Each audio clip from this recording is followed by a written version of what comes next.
So I think what's really interesting about this region is geographically it's the confluence of four major rivers. South of us, you've got the Ohio River coming into the Mississippi. Just right here, you've got the Missouri River coming in, and then just north of us, you've got the Illinois River coming in.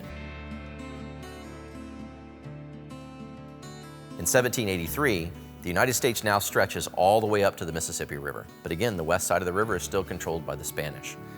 So jump ahead about another 20 years. Now you've got a new president, in this case, Thomas Jefferson. Thomas Jefferson is all about expansionism. At least he's interested in expanding west of the Appalachian Mountains, and all the rivers at that point flow back again to the Mississippi River. The Ohio River, the Tennessee, all these rivers eventually will flow. And so if Jefferson wants to allow Americans to expand west, they're going to need natural means of transportation. That, of course, means the rivers in 1803. So he offers to buy New Orleans and to buy the Mississippi River itself. And the Spanish, in control of that territory, jump ahead back into Europe, Spain is not really in control of its own destiny. Napoleon is up to his tricks in Europe. He forces the Spanish to cede him the territory of Louisiana and then offers it for $15 million to President Jefferson. Jefferson asks for clarification as to what Louisiana was. He's not really afforded a very specific answer. You know, if you look at a history textbook today, Louisiana is very clearly defined as to what that territory. That was not the case in 1803. It would take us 20 years of treaties and negotiations to define what was Louisiana. And so Jefferson's now purchased this land. Let me go see if it was a good land deal. No one had any idea what was in the interior part of North America.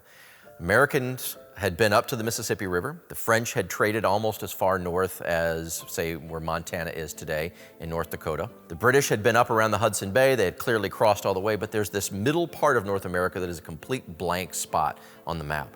Now, the Spanish and the English had been up and down the Pacific coast of North America. They knew that there was a large river that existed along the western coast, along the Pacific coast of North America. They call it the River Oregon.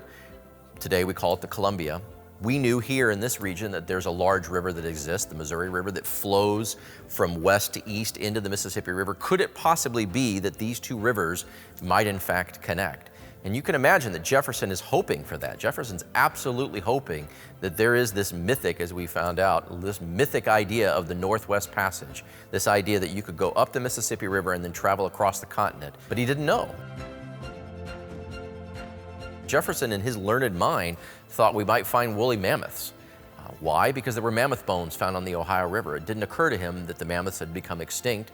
His assumption was they might have just migrated. Jefferson thought we might find savage tribes of American Indians. Jefferson thought we might find volcanoes. Jefferson thought we might find mountains from which all the rivers flow. No one knew. And again, imagine not knowing the sheer size and breadth of the Rockies. That to me is amazing.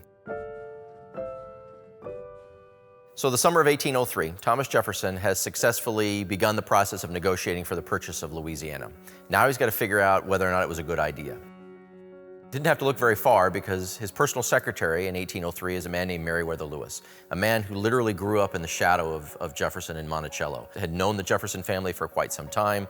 Jefferson had, I'm sure, taken a liking to Lewis, had helped to groom his career. And certainly now you can imagine those summers in 1803 where Jefferson and Lewis, Jefferson being a widower by that point, would have spent just those two guys in the White House talking about this expedition and what it might mean for the United States, this brand new country, right? We're just 20 years old. So he taps Lewis to lead the expedition. He said, maybe take you 11 men and 1 officer. I've given you a budget. Let me send you off and get you prepared for this trip. So Lewis will spend time in Philadelphia learning about the sciences. In order to justify this purchase to the world, Jefferson has to scientifically validate what it is that they're going to discover. This is a voyage of discovery, right? We've purchased all this. Now, was it a good idea? Well, to do that, you need to do it right. You need to do it correctly. You need to do it scientifically in this case. So Lewis has to meet that need. We don't have cell phones back then. We don't have digital cameras. So Lewis has to describe, for posterity purposes, the different plants and animals, what the wildlife was like, what was the landscape like, what was the weather like, what were the minerals like. Well, he's a learned man. He's certainly a man of the Renaissance, but now he's going to have to get trained in all these observational sciences. So he goes to Philadelphia. He'll eventually travel to Harper's Ferry, picks up his supplies, but in the process of this, he reaches out to his good friend William Clark, who he'd served in the military prior to 1800, prior to his service for President Jefferson. Lewis and Clark knew each other, and he remembered this officer, William Clark, who had been his superior at that time. William Clark, by this point in his life, is probably looking for something to do. William Clark is the younger brother of a man we've heard of, George Rogers Clark. We already know has done these amazing things. He's single-handedly taken this Illinois country for the United States during the Revolution. So you can imagine William Clark jumped at the chance to join Lewis. And so he accepts, and it's an extraordinary letter. There's correspondence. What a bond that they establish almost immediately. My friend, no man exists with whom I would find greater pleasure than you to go with on this expedition. We will share in the trials and tribulations. I don't even do it justice. But they established this partnership after years of probably just small correspondence. But Lewis and Clark come together for the first time on the Ohio River in Louisville, Kentucky. The Clark family is living there at that point. So they're going to come down the Ohio River. They'll make that move up the Mississippi River. I think the moment they hit again that confluence, so they hit the Ohio River to the Mississippi River confluence, they recognize that this expedition is going to take a lot more than just 11 men and one officer. Already, they've increased the size of their flotilla, so to speak. Lewis purchases the keelboat in Pittsburgh, puts it on the Ohio River in August of 1803. Now they've added the red pirogue, which is a smaller boat, but they're adding more men. Well, they're going downstream, right? They're coming down the Ohio River. The moment they hit Cairo, the moment they hit that turn and they turn north, they're going to have to go upstream, up against the current of the Mississippi River. You're going to push, you're going to pull, you're going to row, you're going to drag that boat upriver. They'll stop at Fort Kaskaskia and purchase the white pirogue and gather more men. But by this point, there's already 30-plus men who are a part of this volunteer corps of discovery. They're going to need a place to train. And Lewis's hope was they could go ahead and establish somewhere farther up the Missouri River. They knew, of course, where the confluence was. The maps existed to show them where that was. But Lewis had hoped that even though we had begun the process of purchasing Louisiana, that he would be given permission to move up the Missouri River and establish their first winter camp, kind of a head start, so to speak. He'll arrive in our town of Cahokia in December, specifically December 6th of 1803, with a welcome letter from Clark and orders to meet with the Spanish lieutenant governor across the river in St. Louis to ask for permission to move up the Missouri.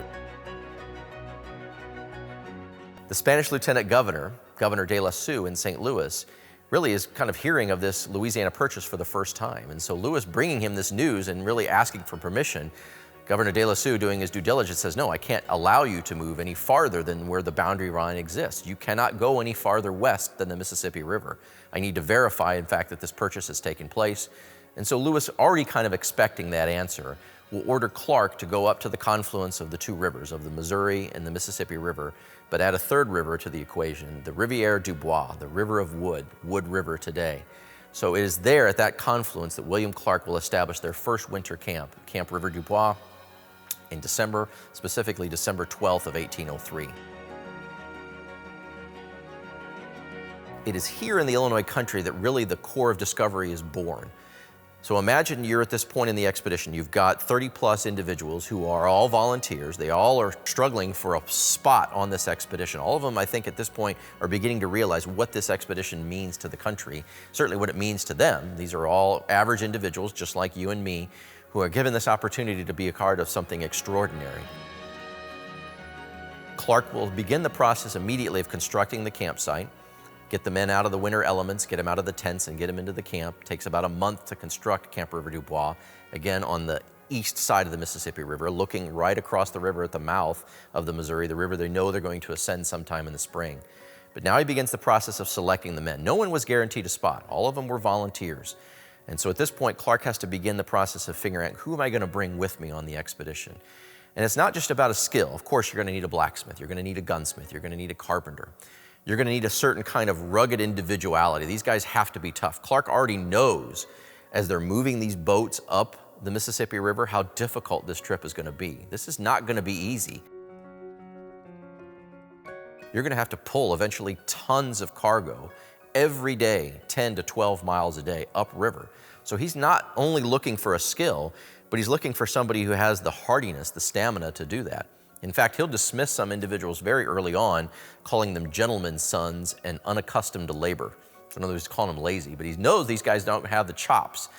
But the last, I think, ingredient is the most important. These men have to learn to trust each other. They have to learn to work together. They have to learn to come together as a unit.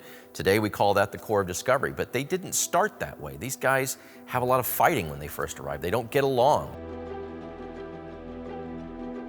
Clark's final element to the equation is getting these men to start thinking of themselves as a unit. This idea of what we today call the core of discovery. Start thinking of themselves as a team. They're learning to trust each other because once they leave from here, they know that those are the only two individuals or the only group of individuals they can count on. Why did they choose the location of the confluence of the Mississippi, Missouri River, and the small stream, the River Dubois? Well, because it's isolated, right? You've got individuals who are in their early 20s, all of which who are probably living on the frontier at this point, all of which who exhibit this kind of rugged individuality, who don't always like to listen to orders, who have this kind of restless spirit already amongst them. You would put them at a location in which they're isolated from the rest of the population in this region. Clark chooses the confluence of these two rivers in part because it is remote. There is no possibility for further influence or further temptation. You don't put these men in the middle of St. Louis where there's temptation abound. You don't put them in an established community like Cahokia. You leave Lewis in Cahokia because Lewis is there gathering supplies, gathering maps, gathering correspondence. You put Lewis in Cahokia because that's where the post office is located. It's his communication link back to Washington, D.C. He will order Clark to the confluence because that's the perfect place to create what we might today call the boot camp for the expedition. And that is so significant to the story of Lewis and Clark. All the amazing things that they're going to accomplish, the distance they're going to travel. They're going to successfully make it all the way to the Pacific Ocean and come back. They're going to do it with just only losing one man. Of the 43 men that leave from here, just one man dies on the entire expedition. They're going to carry 30 tons of cargo, not only across thousands of miles, but over mountains. And they're going to do it so overwhelmingly successful that that can't happen without this time period here in Illinois. The greatest part of our story is that Lewis and Clark spent more time in the state of Illinois than any other state except for North Dakota. And of course, they get them on the way there and the way back. But yet, here's this part of the story that the rest cannot happen if they didn't have this time to come together as a team. It's so important. There's been other expeditions that have been better equipped scientifically, probably had more information available at their disposal, but they fell apart because of either A, lack of leadership, or B, lack of cohesion amongst this unit. These guys learned to trust each other. So by the time they leave, May 14th, 1804, when they leave at 4 o'clock in the afternoon, when they crossed the Mississippi River, when they enter the Louisiana Territory for the first time, they are ready.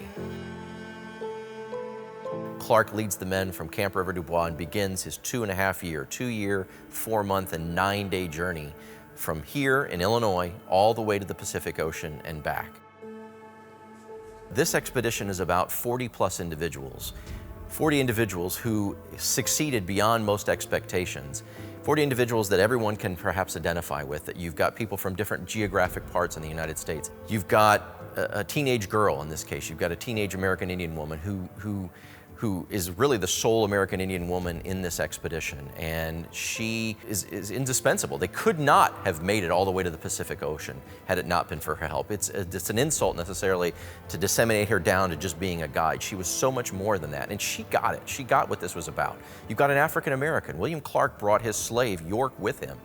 And one of the things that I think is interesting about Sacagawea and York is in this little anecdote, this little story that happens all the way out on the western coast of North America, where they're establishing their 3rd winter camp, what would become Fort Clatsop. They will offer a vote, not an order from Lewis and Clark saying, we will build our campsite here, but they offer every individual an opportunity to vote on the establishment of where their next campsite will be, on the north or south side of the confluence. And in this case, an African American and an American Indian woman are allowed to vote as equal members. Every member of this party led to the success of this expedition. Sadly enough, when they returned, Sacagawea and York received no compensation at all. They're the 2 individuals on the expedition that received no pay. They received no land. It's an injustice, but what we're doing now with Lewis and Clark is looking beyond just simply the characters of Lewis and Clark and looking at the whole of the expedition. What's great about our location here is we are the confluence of 2 trails. We are the terminus of the Eastern Legacy. We are where the Eastern Trail, that trail east of the Mississippi River, what was then the United States. We are the terminus of that, and we are the starting point of the National Lewis and Clark Trail. We are unique in that place because we're the only site that happens. And that means that we've got a pretty extraordinary story. The locations are so much more powerful necessarily than the words. So why bring people to our locations? Because we are that representation of history, right? We are the physical manifestation of all that history. We are the little time capsules that we hopefully bring people back to that period to help them to relate to whatever it is that we're discussing, be it Lewis and Clark. You stand here and stand next to an actual replica of the keelboat to get an appreciation of just how much cargo you can put on that boat.